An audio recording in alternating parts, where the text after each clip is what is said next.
Hell yeah. Wyatt begins in like 5, 4, 3, 2, 1. Yo, welcome to Wyatt.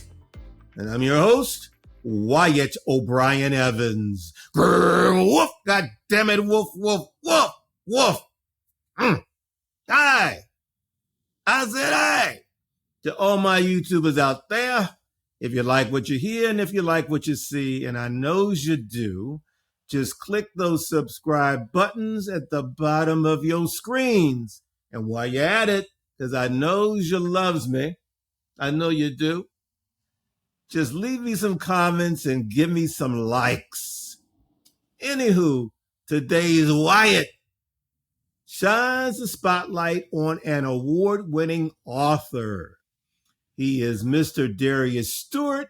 He's here to talk about his latest releases, and they are titled Intimacies in Borrowed Light and Be Not Afraid of My Body, a Lyrical Memoir. And Darius will also share his compelling story of self-acceptance and discovery. So, as the immortal one always says, now, let's get it on. So, without further ado, Wyatt, I said Wyatt, welcomes the award-winning poet and essayist, Darius Stewart. Talk at me, my brother. How the hell are you? I'm doing well, sir. I'm doing well on this Sunday afternoon. It's very, very hot and muggy here in Iowa City. The corn apparently draws in a lot of moisture to the air, man. And it's a bit unbearable, to be honest. Oh, how many degrees out there? It says 85. But you've got a lot of thick humidity, right? Yeah. And I'm prone to sweating. You and me both. I mean, because I'm in Metro Washington, right? And August is the worst month for us because the humidity, you can like cut it with a knife. It's horrible. But anyway, I'm in my AC, so I'm doing all right. So thank you so much for dropping by, Wyatt. I appreciate it. Before we go any further, let me introduce you to our audience properly, because what I'm going to do, my brother, is break down your resume. Just break it down because there's so much there, such good stuff. All right. Mr. Stewart, you are the author of Intimacies in Borrowed Light, your first full-length book of poetry, and also your just released memoir, Be Not Afraid of My Body, a Lyrical Memoir. And your poetry and creative nonfiction essays have appeared in numerous publications, including the Arkansas International, Brink, the Brooklyn Review, Callaloo, and Cimarron Review. And let me see what else I have for you here.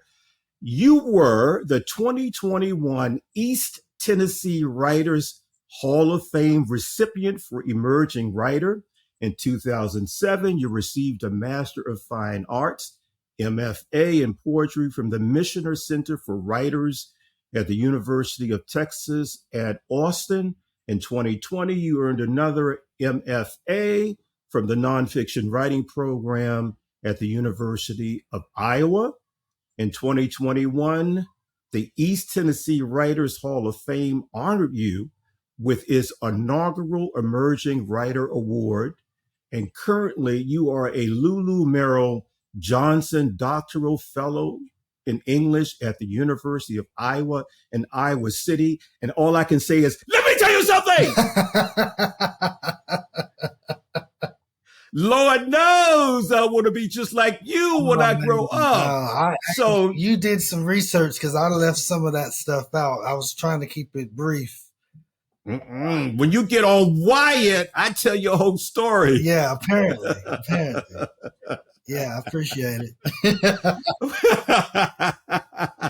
Yeah. Listen, man, look, you've worked hard for this stuff. Yeah. For all of your accomplishments, so we need to know about it. You know, it's as simple as that. But anyway, okay, this is what I want to ask you because I'm an author myself, Yeah.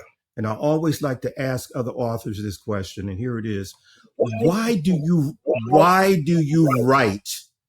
What's the driving force behind it? Do you have a certain muse?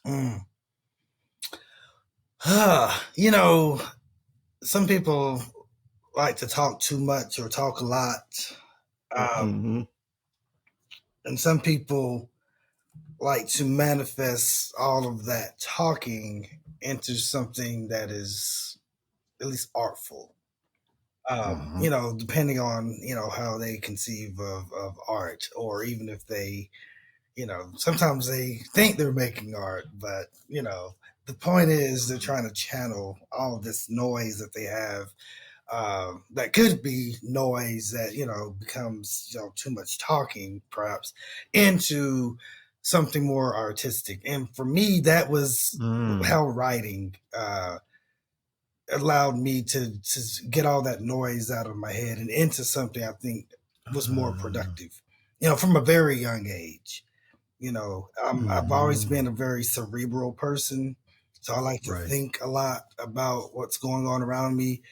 And so, yeah, I talked a lot about it, you know, expressing my points of view. Like I said, from a very young age, sometimes that gets you in trouble, you know, when you're a young black boy growing up in the projects, you know, and the adults are like, boy, shut up and go somewhere and sit down, you know, get out of grown folks' business, that kind of stuff. So when you're told to do all Mm. that, you know, you got to find an outlet. And for me, Right. it was writing, you know, Mm-hmm. and yeah, and I was encouraged even more so when I was in elementary school, when I would enter these essay contests, and I Mm-hmm. was winning these contests, Cool. you know, and so that was a, you know, very very encouraging for me to get all Uh-huh. that noise up. Okay, this is a perfect segue because I want us to sashay down through the corridors of time so that our audience here, Wyatt, because we're nosy, we want to know your backstory. So you Ooh, ready? I suppose. Well, too late. You got to do it anyway. Anyway, where were you born and raised? I was born in Knoxville, Tennessee. Oh, okay, okay. Brothers, I have a sisters. What brother. I was have the a whole family dynamic? Yeah, I have a younger brother and a younger sister. Uh, We're all roughly 2 years apart. Now, Darius, I like to ask the following question because it opens up a window into the person that you are today. So here it is. Just what was Darius like as a little boy, a little nipper? Give us A little. give us like three qualities or attributes that best describe you. Let's see. I was nosy. Oh I God. was sneaky. Oh whoa, no, man. Yeah, nosy, sneaky, and kind of bookish. Okay, that's an interesting mix. So Yeah. why were you sneaky? What was that all about? Honestly, I think as a trait that I took after my dad. My dad, he passed away in 2023. Oh man, I'm Yeah, sorry to hear that. 22. No, 22. 22. God, I can't. Yeah, it's yeah. Yeah, but no, I remember asking him because his nickname was Snook, and I asked him, you know, how he got that nickname, and he was like, you know, his dad gave it to him because he was sneaky, Mm. and he used to call me, you know, he didn't call me, well, they used to call me Little Snoop, Hmm. his friends when I was growing up. But he was always, that was a term of endearment. But with my dad, he was always accusing me of being sneaky, like in this, like, not insidious. That's the word that pops to my mind. It wasn't quite insidious, but it was, it was not a term of endearment. Um, Ah. but he says sneaky, but I like to say I had a curious mind, So Okay, I yeah, was always, go ahead and clean it up. Okay, yeah, yeah, go I ahead. was very curious as a child, and sometimes your curiosity can't be, you can't manifest, what's on the other side of it without, doing a little bit of subversive, using some subversive tactics to get it done. So that's my my erudite way of saying, yeah, I was just sneaky and just getting stuff. Okay, Darius, let's move from sneaky to naughty, and I'm going to ask you this. Yeah, let's move from sneaky to naughty. Now, I did a whole lot of research on you because that's what I do for all of my guests, so I can sound like I halfway know what I'm talking about. Yeah. But anyway, it's my understanding that you work to hide your earliest attraction to boys in your neighborhood. So how heavily did that weigh on you, and how did you come to terms with your sexual identity?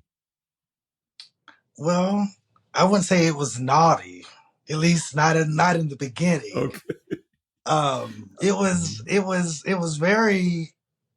was strange, as I would imagine, being a young person attracted to someone of the same gender might be, especially when it's not encouraged. I can, maybe if it was something, there are families and communities where it's completely fine to have those types of attractions, but I grew up in the projects and that just was not, that wasn't going to happen.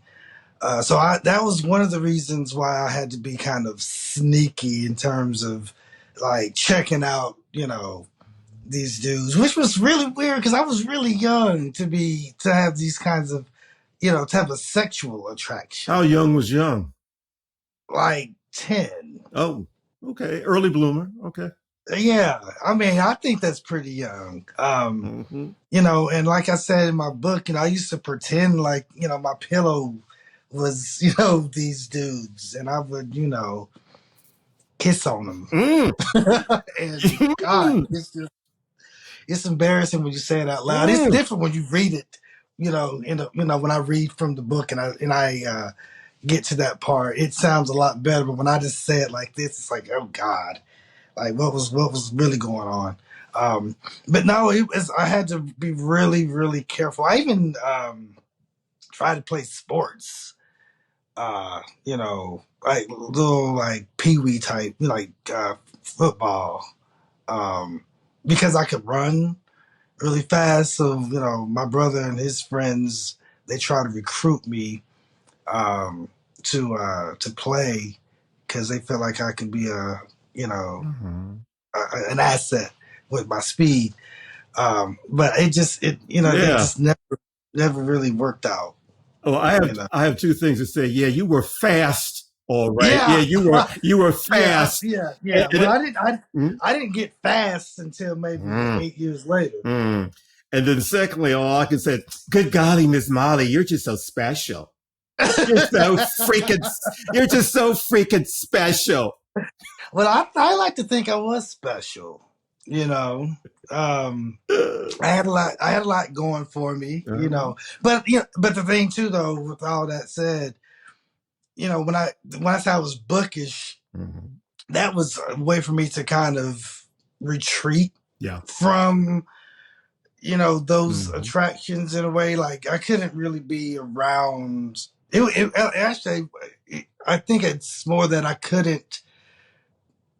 The older I got, the more obvious it was becoming that I was attracted to other dudes.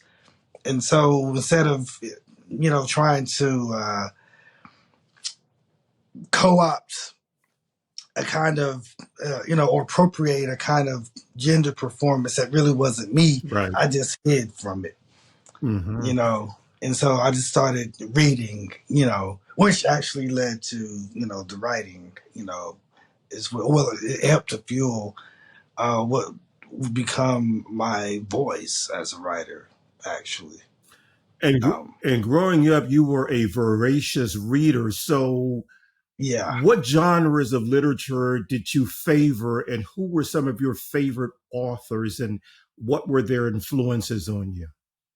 Well, you make it sound so grand, but I grew up like reading like Encyclopedia Brown and get out of here, Beverly Cleary and the Babysitters Club early. But I eventually got into like reading a little bit more adult YA books like The Giver and A Wrinkle in Time.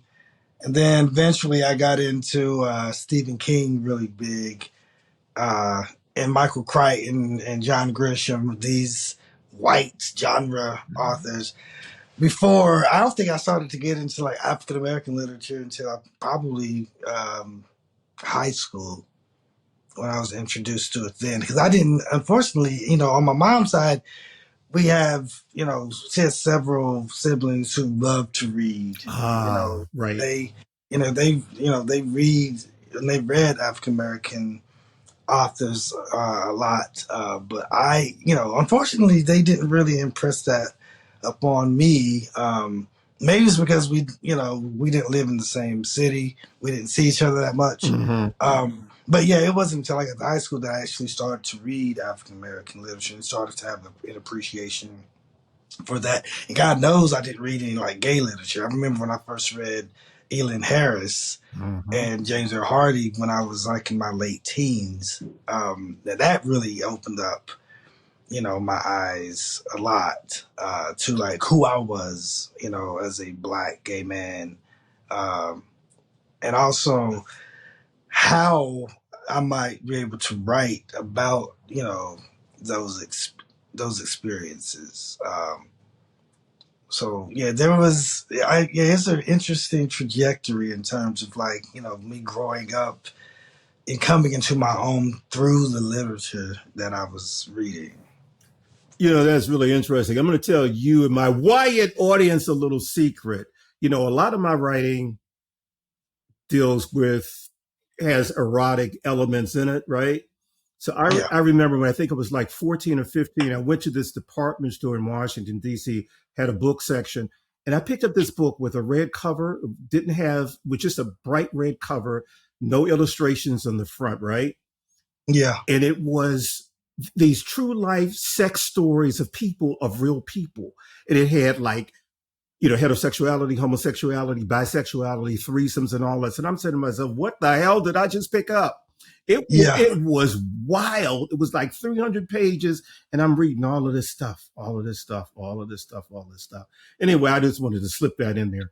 That just reminded me because you said naughty. I guess I'm trying to repress all the naughty things that I did when I was younger. But I do remember because I visited once I got old enough to be like I could get on the bus and go across town or go downtown rather to the library. I did, and I used to carouse around in this place called Market Square, and in Market Square there was a bookstore, I remember, and I didn't know at the time that it was possibly a gay bookstore. But what I do know is that they had, pornographic or erotic material like Tom of Finland. Right. So I remember seeing for the first time, like, even, it's illustrated, but it was very, like, erotically charged, and I think I may have stolen a couple of those books out of there. And I think that's when I started like really realizing how much I enjoyed like pornography and erotic material.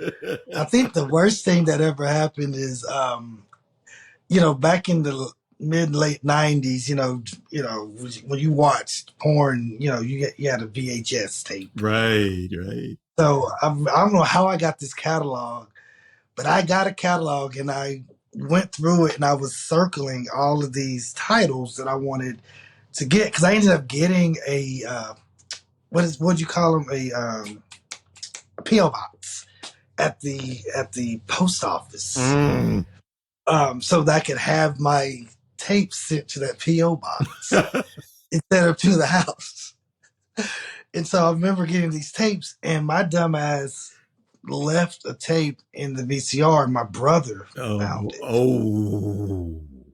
And he was so mad. And he also found the catalog that had all those titles circled. And he was mad. I was petrified. And I told him, I tried to lie my way out of it.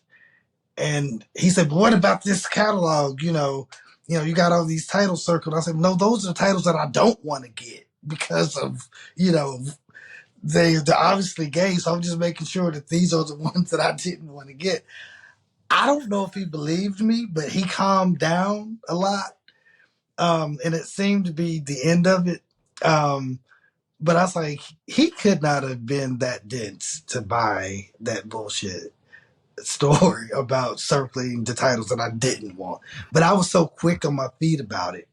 And I was performing, you know.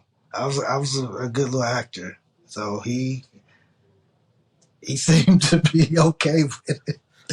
But I Right. learned my lesson though. Well, listen, Check the DCR. Mr. Slick, you were both naughty and sneaky. But anyway, that's that's neither here nor there. Right. So let me ask you, what let's talk about your writing trajectory.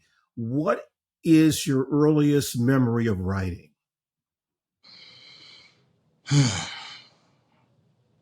Well, I was immediately my mind goes back to like literally writing, not composing. Mm-hmm. But my mom has two older brothers, and the most immediate older brother, my Uncle Sam. I remember him. I was probably about 5 years old, maybe. I remember him teaching me how to write my name in cursive. Oh, okay. Um, and I remember it very, very. I mean, right now I can see it. And for some reason, just learn, putting, I had a pencil, and I was learning how to make that capital D, and all I did was just practice that capital D. But somehow that manifested into like writing in terms of composing. Ah, okay. I haven't really thought about it too much, but I do know that right after that, there was a connection being made between writing my own name and then writing, my own kind of stories and narratives. Right. Honestly, when I say it like that too, it kind of reminds me of like what the slave narratives did for you Mm-hmm. know those writers, like being able to write, or not even what we find out in the slave narratives is being able to read and write is a form of freedom, Mm-hmm. for the enslaved. So there, for me, I think something similar. I'm not comparing myself to a slave, so don't nobody come for me. Don't get it twisted, right? Don't get it twisted. But I can understand, like, when you're able to understand what literacy looks like, Right. not just reading, but like when you're able to write, especially when you're able to write your own name, or your own initial. In my case, there's something in that for me that opened up some doors in terms of like what I was going to be able to do. Because when you're writing, like I remember writing that capital D, like I get to decide like the length of the lines to how the Mm. loop is going to happen. Like there's a sense of creativity. When you're writing your name, it's almost like you're establishing your own voice. Your signature is a form of a voice. Right. Similarly to the way like a writer cultivates, their voice through the practice of writing and reading as well. Wow. You know what? That's deep, and it makes a lot of sense, Darius. Okay.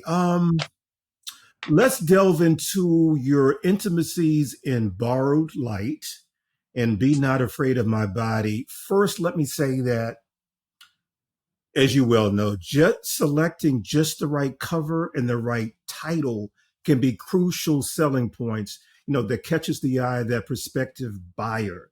And yours definitely do that. So what is the specific meaning behind both the title and the cover for both of your works?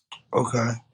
So Intimacies and Borrowed Light was oh Lord. That was, it's when I came up with the title, it's based off of the title of a poem that called Intimacies and Borrowed Light. And, you know, and actually the title of the poem itself is from a line in the poem. So I'll pause very quick to say, like, if you're ever in need of a title for a piece, sometimes the title is in the piece itself. Like you don't need to come up Right. with like the title. Like it might just be somewhere already written. But I remember when I wrote the line in the poem, it just felt, oh, this is really poetic. Intimacies and borrowed light. You know, I was thinking like, what the hell is borrowed light though? You know, but it sounded nice, and I think it works. But anyway, that's how I came up with the title for the poem. And then I felt like all the pieces, all the poems that made up the collection really spoke to, you know, these notions of intimacies. And then I understood like what borrowed light was, you know, what that meant, you know, Right. like there's a sense of longing and unrequited love and yearning Ah.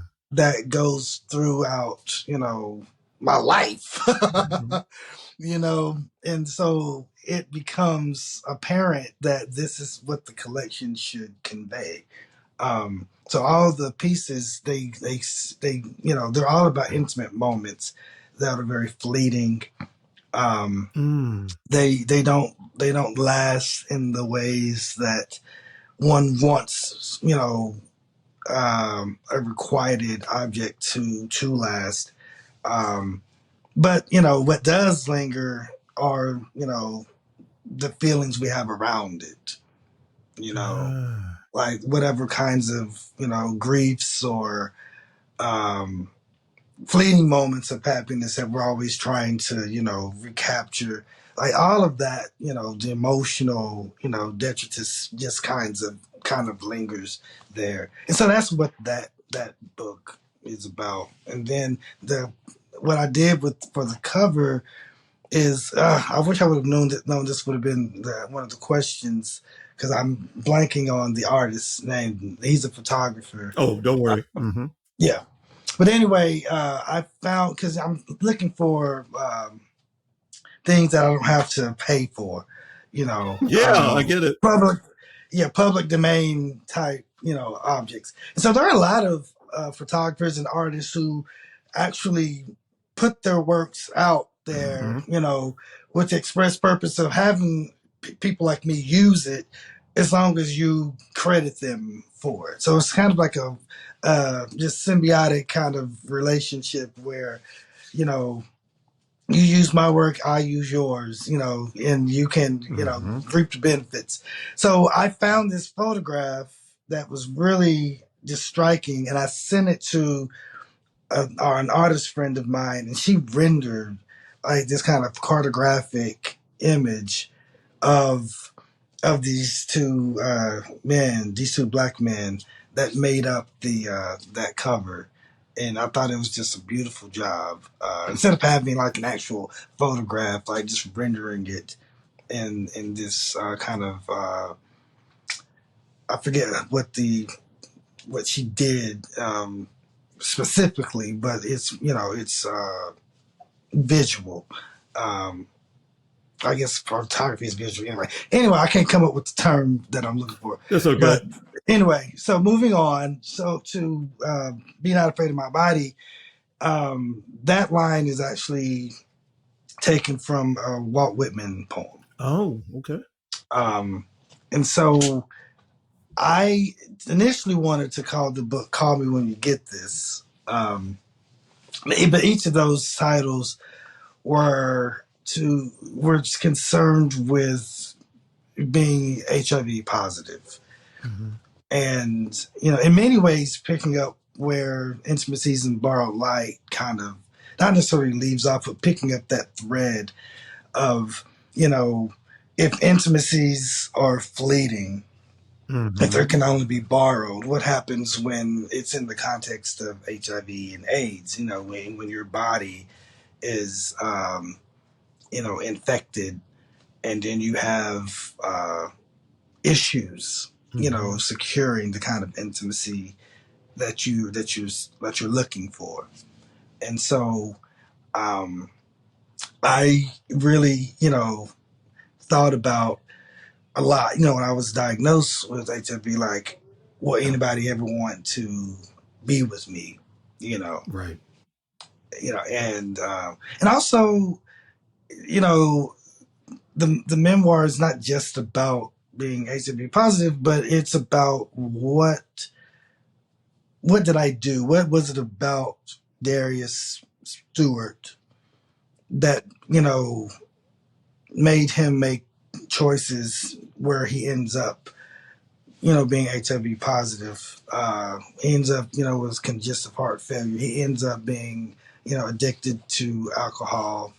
And at one point, drugs, like what is happening, in his body, meaning like psychologically, emotionally, that compels him to make decisions that leads to these, particular consequences. And so that's, Be Not Afraid of My Body is about, not being afraid of me because I'm HIV positive, but not being afraid to confront, circumstances that affect the body in a certain way. Not being afraid to dig deep to understand like who you are as a person, to understand the choices that you've made. And that's something that we, if anyone's ever done work the 12 steps, that's what that's about, right? When we say like, why are you an alcoholic? You know, people don't, the answers that they give isn't why they're an alcoholic. It's a symptom of why they're an alcoholic, you know. So I had to understand like, what was it about me, that led to all these things. And so when I got the book published and, we're thinking about, actually just to back up, I said that the initial title was going to be Call Me When You Get This. There were two publishers interested. One publisher wanted to change the title to Be Not Afraid of My Body. And I really liked it. I didn't go with that publisher, but I did take that title when I went with the other publisher. Sneaky. You're sneaky. Yeah. You're sneaky. It happens all the time. You are sneaky. And it goes both ways. They take, Sure. From anyway. But so I took that title. And it made more sense because, it is a lyrical memoir, and that is a much more lyrical, title than Call Me When You Get This. But when it came time to think about the cover, they asked me to send some representative samples of what that might look like. So basically, I knew I wanted a body to be on the cover, but I didn't want like the first book, like Intimacies and Bar. Like I didn't want like photographs of people. Yeah, I wanted renderings of subjects. So I just sent them basically a bunch of images that were most basically silhouettes of bodies. And they came up with, the body, but the colors were initially, for me, they were just all wrong. They sent me 3 different renderings, and I remember asking a bunch of friends like which one they preferred, and we all preferred the same one, but the colors just it indicated something that was a lot, that had a lot more levity to it than I think exists in the book. I needed something just slightly darker, and so but and not so busy with the colors. So I said, all I see is black, red, and maybe a little bit of white, but basically black and red.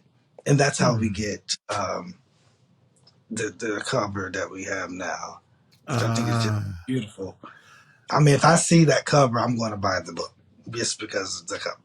It's a really eye-catching cover that makes you say, I think I want to find out more about this book.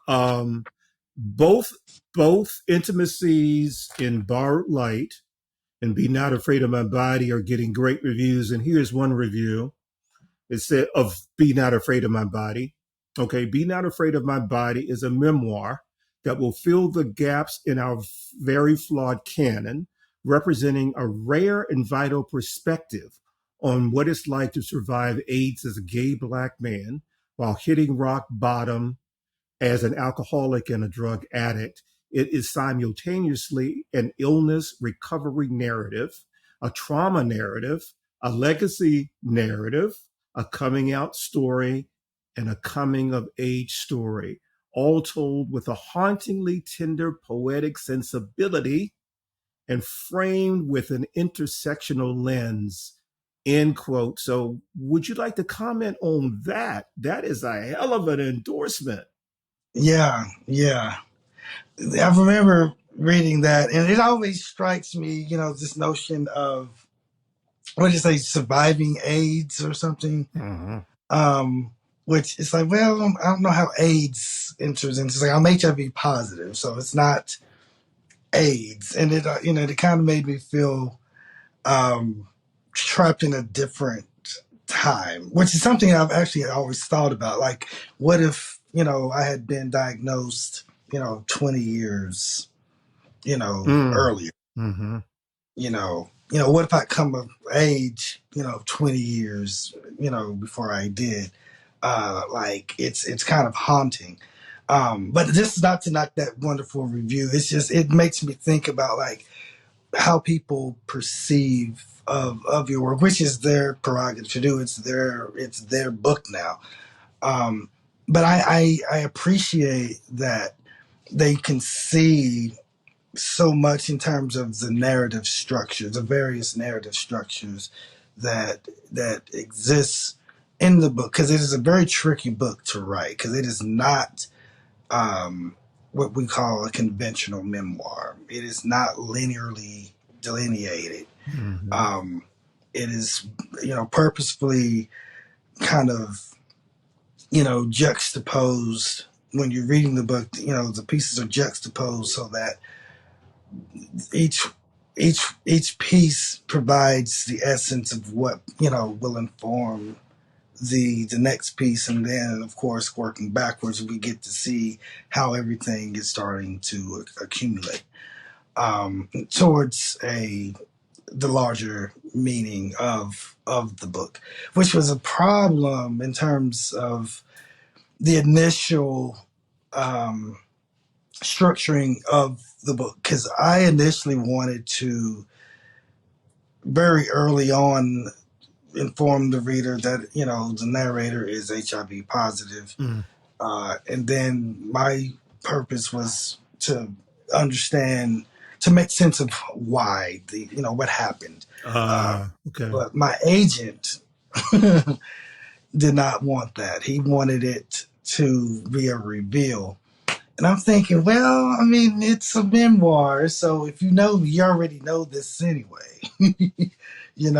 Or even if you don't know me, you might Google or something. There's a way that you find out about who I am and some of these details, that withholding certain information, you know, Mm-hmm.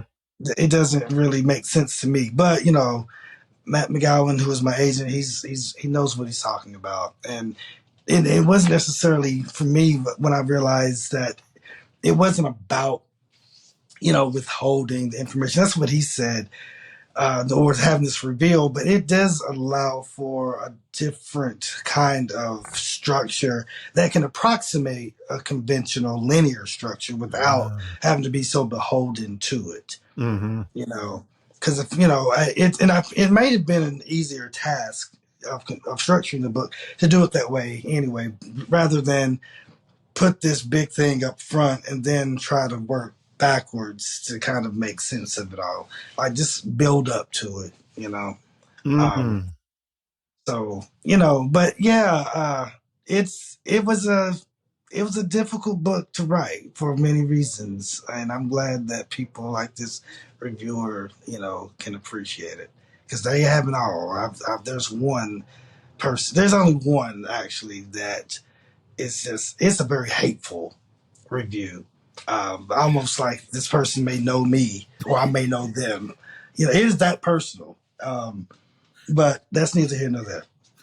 Maybe it's because they think you're sneaky. I don't know, but don't worry about Maybe. it.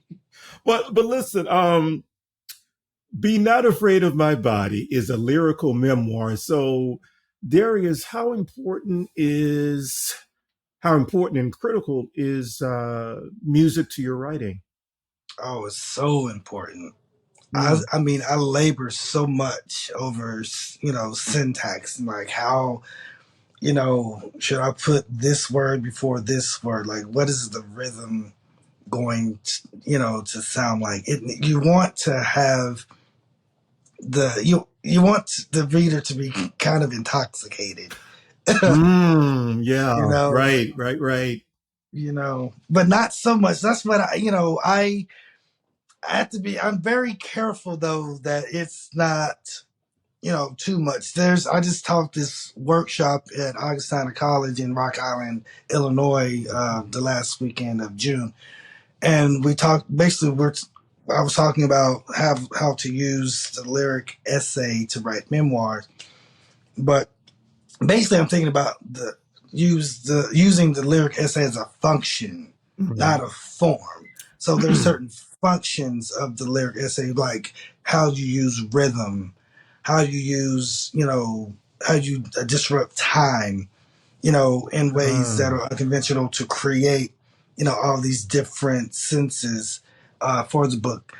So there is something about what I call lyric excess, where you can be reading along and everything is very narratively conventional, but there comes a moment where you want to pause and slow down the reading experience and kind of meditate on the significance of a certain moment. And that's when the music can really come in. I Hmm. mean, it can happen, all the way up to that point, but there's a specific moment where the lyricism can be extremely powerful when it's, controlled, but also extensive and just like excessive kind of way.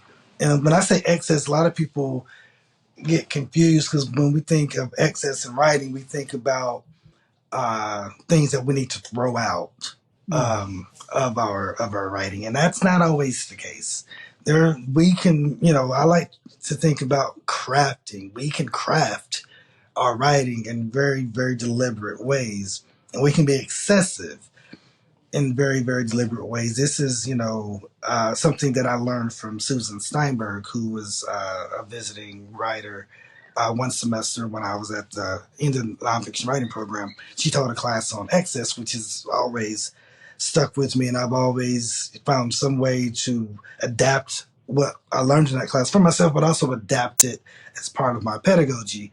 Hmm. Um, when I'm teaching other writers how they can be more intentional about their writing, because many writers, especially beginning writers, think you just throw everything out there and then just like, okay, I've written something, which is fine to just get it all out there, that excess material.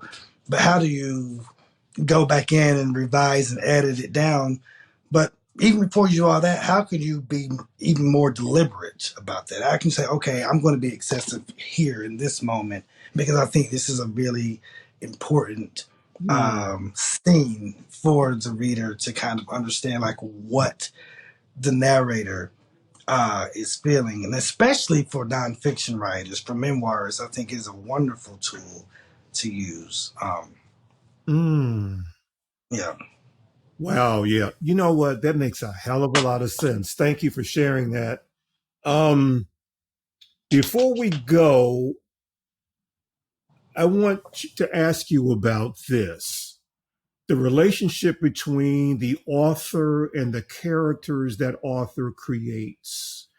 For example, for me, as I develop and refine my characters and create story, I routinely ask myself, are these characters authentic? Would they really act and speak like this? Are they resonating with my audience? So what say you? What do you say about that relationship? Mm. Well, my dog is in here tripping. I don't know if y'all can hear this squealing from my little miniature pincher dachshund, but he is going crazy in here. But anyway, so I don't know if I have the same kind of issue because I don't tend to think, because I write nonfiction, so I tend to think of my characters as persona, like, because they're based off of real people. So for me, I don't create a character. I just work with like who these real life human beings are. But even then, I still think there are certain strategies that you use to create those personae that is similar to the way, say, a fiction writer might create a character. Mm-hmm. They all need to be believable. Just because a character in real life or persona in real life has done and acted in these ways doesn't mean that that's going to translate on the page. Mm-hmm. So to your point, are they, it's interesting. It's like, well, this actually happened, they actually did this, but that doesn't necessarily mean that's going to make them authentic on the mm-hmm. page. Because I think what happens is when we think about authenticity, we think it's about how will the audience believe, will the reader believe that this person would behave in this way. Mm-hmm. And that's different from saying whether they agree or disagree with maybe some choices that they make, because that can mean the readers just being very participants in the narrative. Like they're like the way you go to a movie and you scream at the screen, like, no, don't go in that damn room, if you're watching a horror story. Right. Or when that scene from What's Love Got to Do with It, when Andrew Best starts kicking Ike's ass, in the limo, mm-hmm. People screaming at because they buy into and they invest in the character, because up until that point, you've developed it in a very, authentic way. So I think it's about like, will the reader believe this is to be the case? Because sometimes just because something happened and you want to create that moment with the character or the persona behaving a certain way doesn't mean that that's going to feel authentic for the reader. Mm. So, and that's important to distinguish from when we're thinking about creating characters and persona. It's not about the writer's sense of authenticity. It's about whether the reader will find it authentic. Because as the writer, of course, a lot of times we're going to feel like it's authentic because we're basing it off of something that is ostensibly real. Right. Like this happened. So we don't have a lot of distance from the perception of, who this character is in our minds and how we're going to convey them on the page versus how a reader is going to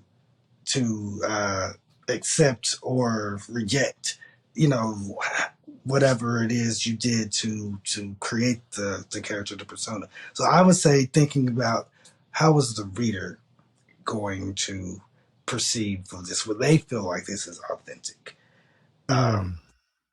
And then because you're wanting the reader to see themselves in some sense, not necessarily, not right. Every reader comes to the page wanting to see themselves, but by that I mean they want to be able to identify or feel invested in a way that they feel like it was time well spent.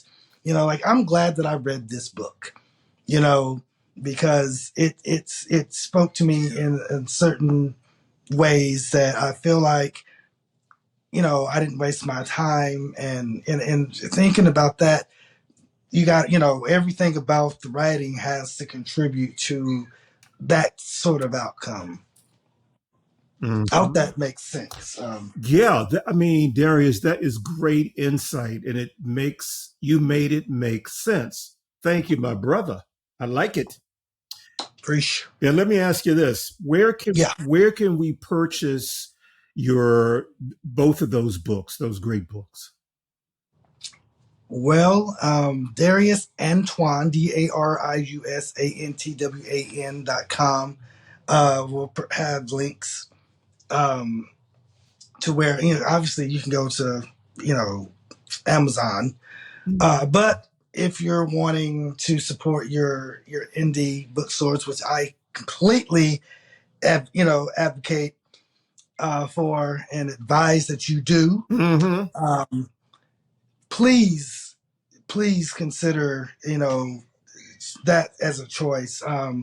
Your local bookstore, they can order it if it's not already there. Trust me, I am very shocked to find my book in places where I never imagined it would be. But that's, yeah. So check out your local bookstore. If it's not there, they will order it. If you're on a budget, then there's always Amazon. But you can check out my website for links. And now that I say that, I need to, as soon as we get off this call, I need to go back and make sure that those links are working, right? Yeah. Okay, spell out your website again, please. Yes, it's DariusAntwan.com. All one word. Excellent. Darius Antwan. Yeah. Social media, we need that. Social media. So Darius Antwan on Facebook and Instagram, and on Twitter, I guess X is what it's called now. It's Darius Antwan 79. Got it. And those are the only three that I'm, and I really only get on like Facebook to wish people happy birthday, and Instagram just for God knows what reason. There's a lot of Whitney Houston reels that keeps popping up that I spend a lot of time watching because that's my girl. That's my girl too. Yeah. But I try to keep the socials updated with whatever new things are happening with me. So. Well, Mr. Darius Stewart, I want to thank you for dropping by. Wyatt, man, it was a delight. Absolutely. I appreciate you. And even though you're sneaky, you're still all right. You're still all right by me. I appreciate it, my man. I appreciate it. Thank you so much. Thank you. I appreciate it. All right. Yeah. So, y'all, there you have it. You can find the official Wyatt podcast page at WyattEvans.com, the go-to destination for LGBTQ plus news, features, commentary, and entertainment. WyattEvans.com is visited by more than 100 countries on the regular. All I can say to that is, hey, baby. And at WyattEvans.com, you'll find my smoking hot, HAWT hot, Nothing Can Tear Us Apart series of novels. And as you just saw on the top, Shattered. And y'all, Shattered is full of action, danger, intrigue, sexually charged situations, passion, and all of the wonderful elements that you're used to in the Nothing Can Tear Us Apart series of novels. So get your new copy of Shattered. Now, you can follow me, your host, Wyatt O'Brien Evans, all across social media, and poof, is right there for you to peruse, like TikTok and Twitter and Facebook and Instagram. And if you have any comments or whatever, you can hit me up at wyattonair@gmail.com. So until next time, y'all, woof, goddammit, woof, woof, woof, woof. I said, woof.